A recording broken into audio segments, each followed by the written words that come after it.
Bonjour Nicolas Dupont-Aignan. Bonjour monsieur.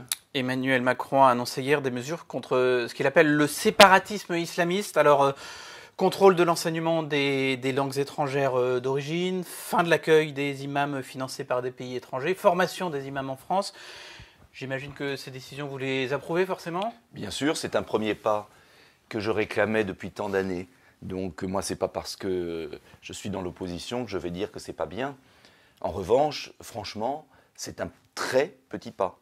Parce que le vrai pas essentiel que j'attends et que nous proposons à Debout la France, c'est d'une part l'interdiction des financements étrangers et d'autre part l'interdiction du salafisme dans notre pays.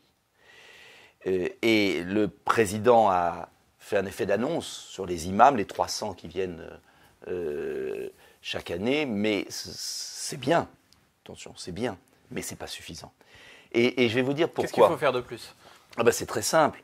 D'ailleurs, c'était symbolique, il était en Alsace. Et en Alsace, vous avez deux scandales absolument incroyables. Vous avez la mosquée de Strasbourg en construction, une des plus grandes d'Europe, financée par la Turquie. Où il ne s'est pas rendu. Non, je sais. Mais vous avez à Mulhouse, où il s'est rendu, un centre islamique qui est financé par le Qatar et qui est très proche des frères musulmans et qui prêche un islam qui est contraire aux lois de la République. Et donc, la vraie question, c'est d'agir en amont.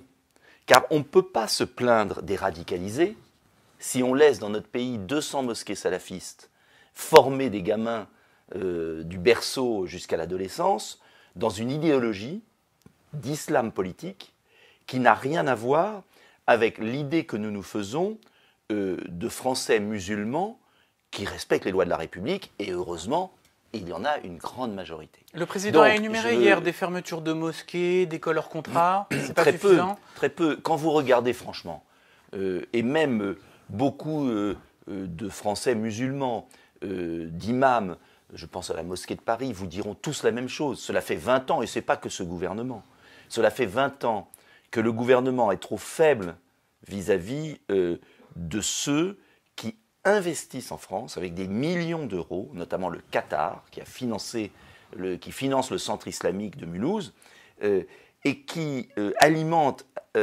une dérive, car encore une fois, ne confondons pas tout. Et d'ailleurs, le président l'a dit, il y a des Français musulmans, une grande majorité, qui pratiquent leur foi dans le respect de la loi de la laïcité, et ça, je ne m'y opposerai pas, jamais. En revanche, on ne les défend pas assez, ceux-là, face à cette gangrène qui progresse. Et Mme Kosciusko-Morizet, qui n'est pas suspecte d'être de mon bord politique, entre guillemets, à l'époque, avait fait une proposition de loi que j'ai reprise, qui est intéressante, qui consistait à interdire le salafisme en France, comme il est interdit d'ailleurs dans certains pays arabes. C'est compliqué à définir, non ? Non, arrive à tracer des la frontières, proposition de loi, mais non, c'est très simple à définir.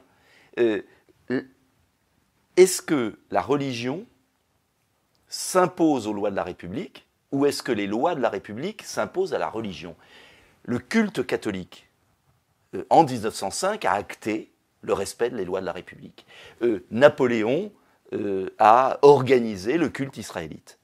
Le temps est venu de dompter, c'est-à-dire de faire respecter par la religion, et notamment l'islam, les lois de la République. Et je vous fais remarquer qu'il y a eu un sondage de l'IFOP, très intéressant, qui dit qu'il y a 27%, donc un gros quart, des Français musulmans qui estiment que la charia devrait être supérieure aux lois de la République. Donc vous voyez l'état d'urgence. Alors, vous pourriez me dire, il y en a 75% qui, heureusement, respectent les lois de la République. Mais il y en a quand même 27% qui aimeraient. Et donc, il faut traiter la cause de ce problème. Le président s'en est notamment pris à la mauvaise volonté de la Turquie sur ces questions. Il faut prendre le risque de se fâcher avec le régime d'Erdogan pour améliorer la situation. Mais des paroles, il a raison en paroles. Mais qu'est-ce qu'il attend pour bloquer les financements ? Qu'est-ce qu'il attend pour expulser les représentants turcs qui sèment un islam dévoyé ? Qu'est-ce qu'il attend ? Il était à Mulhouse et à Strasbourg, il y a un scandale absolu. Donc, encore une fois, le problème d'Emmanuel Macron, c'est que c'est un acteur de théâtre, un bon acteur. Et donc, ça y est, il a un nouveau rôle.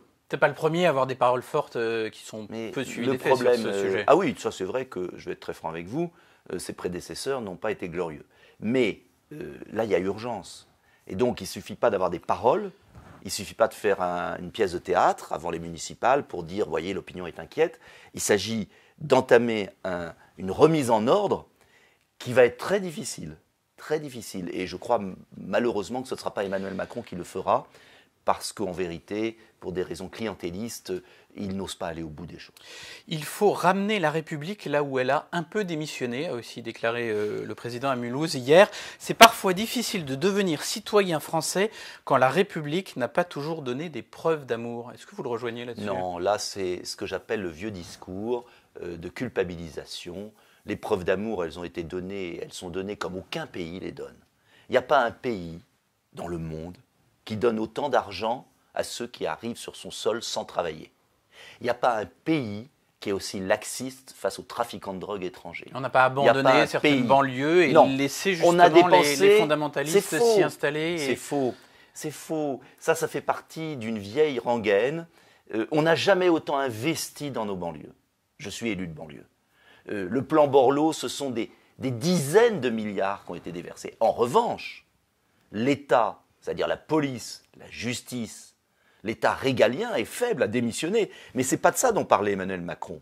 Donc moi, j'invite plutôt Emmanuel Macron à mettre des policiers, à ce que les juges expulsent les trafiquants de drogue étrangers, qu'on expulse les fichiers S étrangers, qu'on expulse les délinquants étrangers qui restent dans nos prisons, qu'on remette de l'ordre. Vous savez, on a déversé des milliards pour refaire des immeubles, et ce sont des petits trafiquants, étrangers souvent, qui tiennent le terrain. Donc ça suffit. Voilà, ce n'est pas un problème d'argent, c'est un problème d'autorité. Sur la réforme des retraites, vous réclamez un référendum. Quelle serait la question posée? C'est pas facile de se prononcer par oui ou par non sur un sujet si complexe. Très simple. Il est très simple. Est-ce que vous approuvez le projet du gouvernement ou pas? D'abord, ça forcera le gouvernement à l'expliquer clairement. Parce que moi, j'ai siégé jusqu'à 1h du matin hier, minuit, un peu plus, et je peux vous dire, pour avoir bataillé dans l'hémicycle, que nous sommes face à un gouvernement qui refuse, soit parce qu'il ne veut pas, soit parce qu'il ne sait pas, de nous donner des éléments précis. Et je vais vous donner un exemple. Il exonère, il supprime les cotisations au-dessus de 10 000 € par mois pour les plus hauts revenus de France, 300 000. Ce qui d'ailleurs n'est pas un cadeau pour ces plus hauts revenus qui seront obligés de passer par des fonds de pension aléatoires, au moment où le capital ne rapporte plus rien. Bon courage. Ça va faire perdre entre 4 et 5 milliards de recettes au régime général pendant une période transitoire. Et le régime général continuera à payer les pensions des plus hauts revenus qui ont déjà cotisé donc pendant 20 ans. Donc il y a une période de transition qui va coûter au régime général entre 60 et 80 milliards d'euros. Bon, c'est considérable. J'ai posé la question, les Républicains aussi, 10 fois au ministre. Il est incapable de nous dire combien le régime général va perdre de cotisations dans les années à venir. Je l'apprends par les journaux, vos journaux. Ce qui vous gêne au fond, c'est moins les grandes directions que le flou sur les détails? C'est l'ensemble, c'est la contradiction. La contradiction entre d'un côté un gouvernement qui nous dit il va y avoir un déficit à l'horizon 2025, il faut le combler, et donc en fait, il augmente l'âge de départ à la retraite. L'âge d'équilibre, c'est qu'on passe de 62 ans, qui reste officiellement, mais on passe à 65 ans, donc on baisse les pensions de retraite de ceux qui partiront avant 65 ans. C'est ça le projet. Et quand on lui dit... Est-ce qu'il peut en être autrement, compte tenu de la démographie? Oui, je vais vous dire. Et quand on lui dit, mais pourquoi alors vous vous privez de 4 milliards de recettes? 4 milliards, ça fait 70 milliards. On parle d'un total de 100 milliards de déficit. Donc sur les cotisations des hauts salaires? Des hauts salaires, eh bien là, il n'y a plus personne. Comment on peut dire aux cheminots, on supprime votre régime spécial? Et je pense qu'il fallait les harmoniser. Et de l'autre côté, dire on va créer un trou. Il ne répond pas. Et ça, c'est insupportable. Moi, j'accepte les réformes si elles sont cohérentes. Là, elle n'est pas cohérente. Et je préférais qu'on fasse des économies, puisqu'on cherche des économies, sur les retraites payées à l'étranger à des gens qui sont décédés depuis 20 ans. C'est plus d'1 milliard de perdus. Je préférerais que les travailleurs détachés polonais, espagnols payent des cotisations retraite quand ils travaillent en France.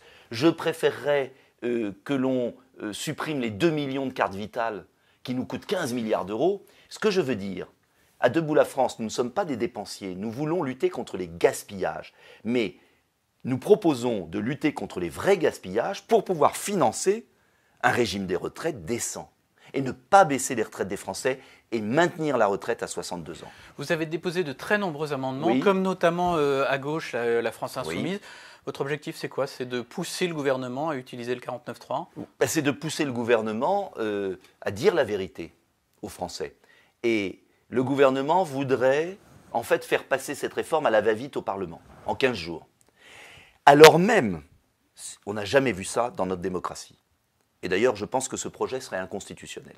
Alors même, nous discutons à l'Assemblée, alors même que les partenaires sociaux discutent à Matignon du financement. Est-ce que quand vous achetez un appartement où vous faites vos courses, vous ne savez pas ce que vous avez dans votre porte-monnaie? C'est-à-dire qu'on nous fait débattre à l'Assemblée des jours, alors même que nous n'avons aucun élément financier. Mais il n'y a pas un ménage, il n'y a pas une mère de famille qui peut se livrer à la signature d'un contrat sur 50 ans ou sur 20 ans sans savoir ce qu'il a dans son compte en banque. C'est surréaliste ce qui se passe. Et moi, je vous dis que si ce vous allez projet au n'est 49.3, pas... mais les Français verront. Sans vote, Eh bien, ça les vous Français permettra verront. pas d'entrer, d'amender ce projet mais, sur les attendez, différents points. Les Français verront que le gouvernement n'est pas capable d'argumenter. Et les Français ont déjà compris que cette réforme était dangereuse pour eux, mais surtout qu'elle était incohérente. Et moi, ce que j'attends, c'est que le débat parlementaire, c'est ça à quoi on sert, sinon on ferme le Parlement, vous supprimez le Parlement. Le débat parlementaire doit permettre d'aller au fond des choses, article C'est par possible article. avec des dizaines de milliers Mais d'amendements. oui, mais 41 000. heureusement qu'il y a ces amendements. Heureusement. Parce que sinon, circuler, il n'y a rien à voir. Et puis les Français ne verront pas la manœuvre, la manipulation du gouvernement. C'est un combat total. Je me battrai jusqu'au bout pour que les Français comprennent que ce projet ne résolve pas le déficit, il ne le résout pas, puisqu'il va l'aggraver, et ce projet va faire baisser leurs retraites. Enfin, c'est quand même incroyable ce qui se passe. Sans lutter contre les vrais gaspillages. D'un mot, vous avez proposé au début de l'année une primaire de la droite républicaine et patriote en vue de la présidentielle de 2022. Oui. Alors, à part Florian Philippot, pas grand monde n'a répondu à l'appel. Oui. Marine Le Pen a dit qu'elle n'en voulait pas. Votre projet, il est mort-né? Non, parce qu'à la base, et je peux vous dire, je vais en province et je vois des adhérents, des Républicains de Debout la France, du Front National, du Rassemblement National, et je suis impressionné du discours qu'ils tiennent en disant « vous n'allez pas continuer ». À ne pas nous écouter, la base veut choisir son candidat.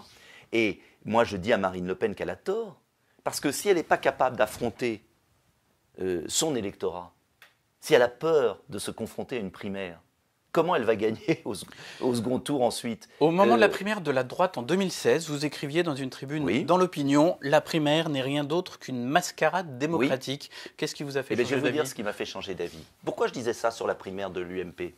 Parce qu'il y avait Alain Juppé qui se présentait, et moi je disais je ne peux pas participer à une primaire avec quelqu'un qui, s'il gagne, ne mènera pas du tout la politique qui est celle que je défends. Donc c'est une primaire dont vous voulez vous-même choisir les candidats? Non, une primaire ne marche que si vous êtes prêt à accepter la victoire d'un des candidats, c'est-à-dire que si on est dans le même ordre d'idées. Et d'ailleurs Alain Juppé l'a prouvé puisqu'il a soutenu Emmanuel Macron. Deuxième point, j'avais eu tort sur un point, c'est que je ne pensais pas, je vais être franc avec vous, que la primaire de l'UMP à l'époque susciterait un tel engouement de l'opinion. Et ça n'a pas permis à son candidat de gagner. Oui, mais ce n'est pas lié à la primaire. Ça avait permis de mobiliser et de choisir.